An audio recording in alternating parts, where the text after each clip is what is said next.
So, Tim, you are a business leader, a father, and an inspiration for so many people, and also a romantic.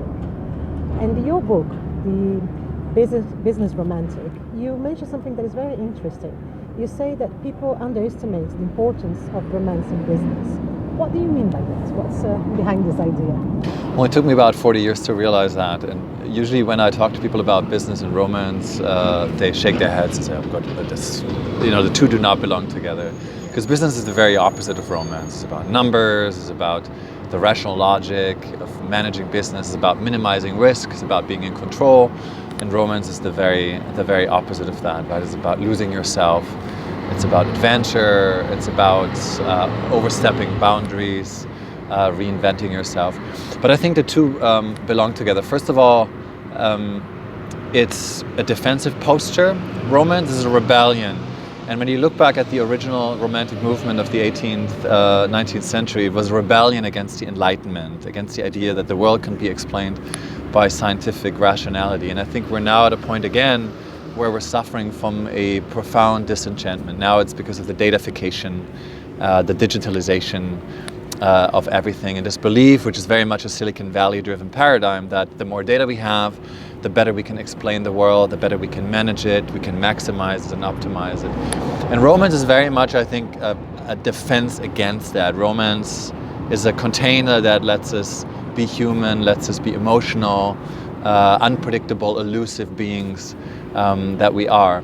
So and the second reason why I believe romance is important for business is it pinpoints to the future of work, because it's precisely romantic qualities that are going to be fertile grounds for other professions and the kinds of work that are going to thrive in a future dominated by automation, machines, AI. So it's empathy, it's imagination, it's passion, it's intuition, it's a form of emotional agility that allows us to commute between different identities and worlds.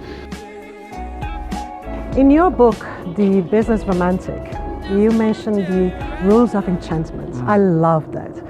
And I think it goes along also with the power of attraction, the power of persuasion, seduction, doesn't it? So how do you work these rules in the business context where there is not a negative connotation to it?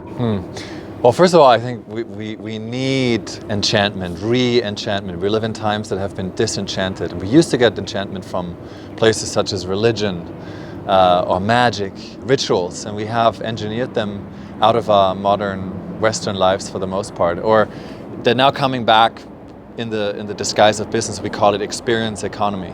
Yeah. But essentially it's re-enchantment. And I think it's very, very important, and seduction is part of that.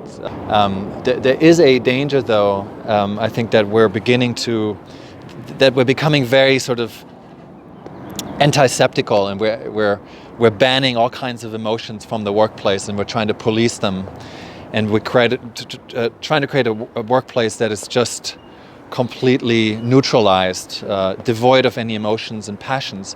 But that's really funny, because at the same time, a lot of organizations, they want to have, they preach passion, and they want energized and motivated and passionate workforces. But how is it possible to be passionate about something if there's no libido, if there's no eroticism, right? It's not just sex, it's just the idea that you actually are in love with something.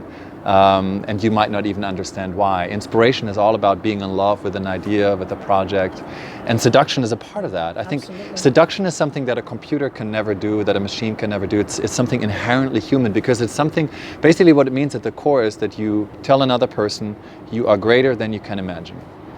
And it's leading someone else to another place and giving them the permission to be somebody else, even just for a shortened period of time, which in some ways is at the very essence of any change progress, any transformation. There is no change in organizations without seduction. there is no transformation without seduction.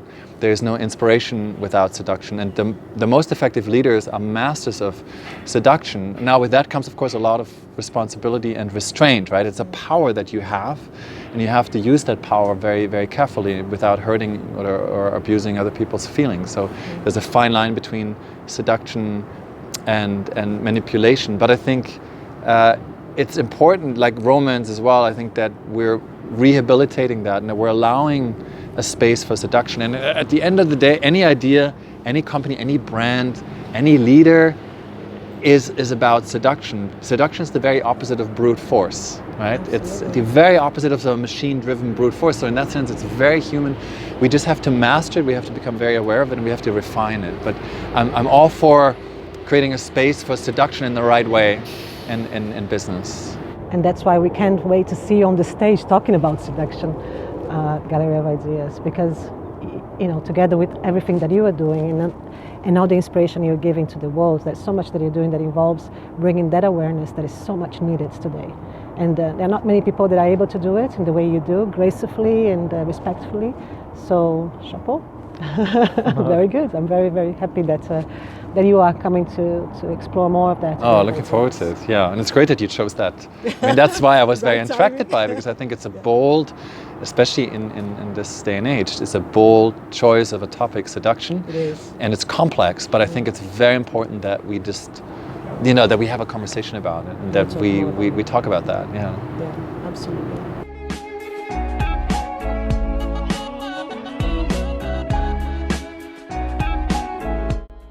Team, recently I've seen a video on your YouTube page, on the YouTube page of the House of Beautiful Business, and there was this amazing talk about from Sophie Kleber, and she was talking about how we are looking to make the machines more emotional and working on that space. But at the same time, she was saying in order to do that, we need to find these people that are emotionally capable to produce these machines. I thought it was just brilliant the way she put it, and I wanted to if you can comment on that talk, because I was really touched by it.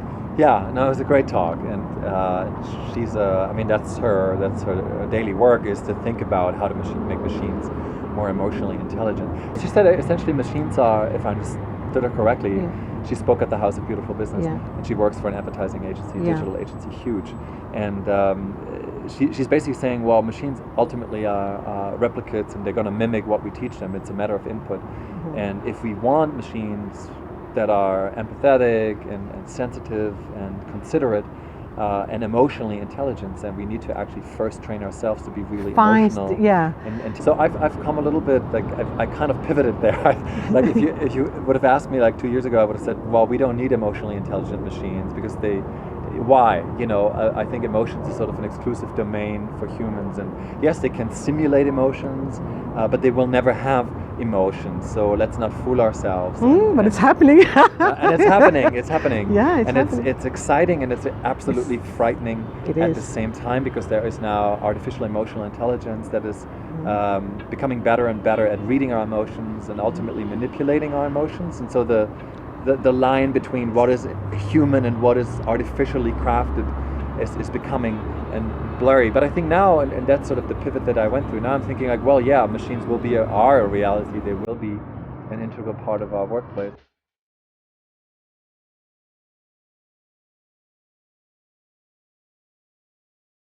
You've created an amazing movement, a global community that meet once per year in Lisbon to discuss about humanity in the age of machines. The House of Beautiful Business, which I love the name, it's so wonderful. Tell us a little bit more about how did you start with this idea, and what's your vision for the future? So in my book, The Business Romantic, in the last chapter, at the very end, I wrote a line, because I was writing about secret societies as typical romantic containers or vehicles, and I said, well, I'm launching my own one, and it was kind of tongue-in-cheek. It was sort of meant to be fun, half serious. Email me if you want to become a part of the secret society. Now, it turned out a few people emailed me. I see. It was hundreds, and then I realized I really need to do something now. I have this promise that I need to keep. Let's organize a gathering, and then an old colleague and friend of mine, Till, and I, we sat together and said, let's just do it. And very short notice, we rented an old guild house, actually in Barcelona, in the Barrio Gótico, in the old Gothic quarter of Barcelona, and did it during Mobile World Congress, and it was beautiful. It was. Which year was that? 2017, February 2017. Oh, okay. And we had about 250 people there. I think it was 3 days. And was already called the House of It was Beautiful called the Business? House of Beautiful Business. Okay. And we wanted to create a space that is very different from typical conferences or trade shows, like not transactional. We don't have name tags. Yeah. I like that too. We have different people there, poets, philosophers, ethicists, but also CEOs, software developers. And we just wanted to have, in the spirit of like the traditional philosophy or literature salon, we wanted to have a conversation about the future of humanity, which arguably is the future of work and the future of technology, but really bringing the humanities together with business and technology, and talk about it, but also create an environment where people can feel it. So where for a few days they feel like, oh, this is an environment that my workplace, my organization might look like. I'm allowed to be somebody else here. I can test certain things. So we talk about issues that you would normally not talk about in business meetings. For example, like the role of sadness, melancholia in business. Melancholia is a productive force. Or pessimism, yeah, as a Or productive. pessimism, Yeah. or intimacy, beauty, of course. So we're trying to bring together things like business and romance, like other strands that don't belong together, or many people think they don't belong together. We believe they do. We're trying to. And it's hard to find spaces like this where you can discuss all the, I think so. I mean, first it was a passion project, and then we realized with the first event in Barcelona that we really struck a chord. People really loved it, and they felt like, oh, this is sort of what I've been hoping for. I love this kind of environment, this kind of space. It's one of our board members calls it a brave space. You can be somebody else. You can have conversations that are a little bit more difficult to have. Yeah. And at the same time, it's a business event. So we also try very hard to provide insights and knowledge that people can take home and apply. So it's also practical at the same time. So it's sort of this oxymoron, this contradiction, and that's exactly that tension that we're interested in. That makes people tick. We end the house every year with a silent party. So just for 1 hour after everything is said and done, because after 4 days a lot is said and done. Yes, I've seen this. It's we brilliant. just sit together and tolerate the silence. It's the time after time that is often more interesting than what is actually happening.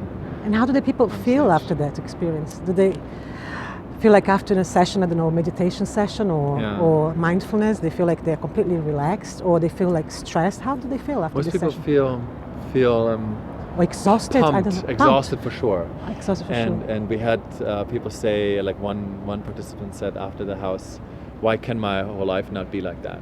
Wow. This is what I want my life to be. The level of serendipity and beauty and intimacy and honesty.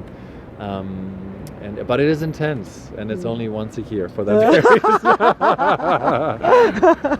Well, I'm sure there are people that would like more of that, as this person that you mentioned. But there's such a desire out there. Yes. There's such a desire out there to just talk about business and experience business in a different way. Business gives you the permission to be there in the first place. Yeah. But then I think what happens there, we always say people come as professionals, they come as brands, but they leave as humans. That's a beautiful statement. And that's the transformative space that we're trying to create. That's beautiful.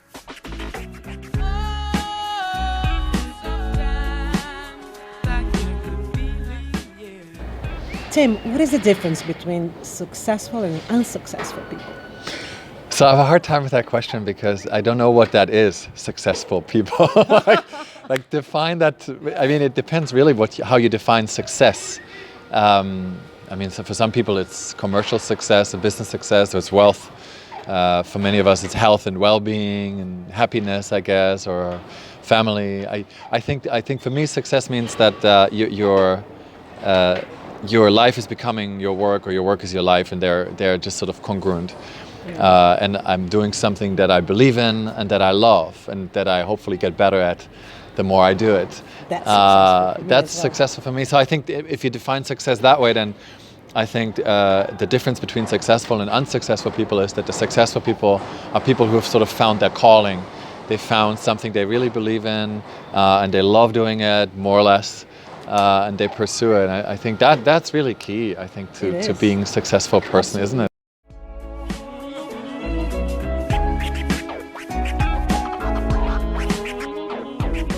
The 3 best books that you think we should read in our lifetime? So The Great Gatsby, I read, I mean, decades ago, I guess, when I was young. I barely remembered, but I remember that made a big impression. I saw, I think, both the movie with Robert Redford and then the one with Leonardo DiCaprio, by Baz Luhrmann, I think it was. I really like Michel Houellebecq, who's a very, very controversial French author, and he wrote a book, Submission. I just read, the last book that I read was The Future of Capitalism by Paul Collier. It's a British economist, South African economist actually, I think, who lives in Britain. It was a fabulous book, very, very constructive vision about the future of capitalism and what needs to happen. And I mean, I love these books as well.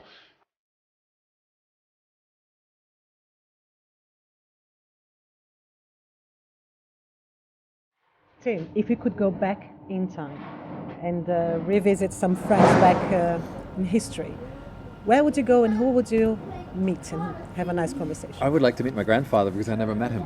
None of them. One died in the war and the other one died of a heart attack shortly before I was born. And the second one, my dad's father, was a filmmaker.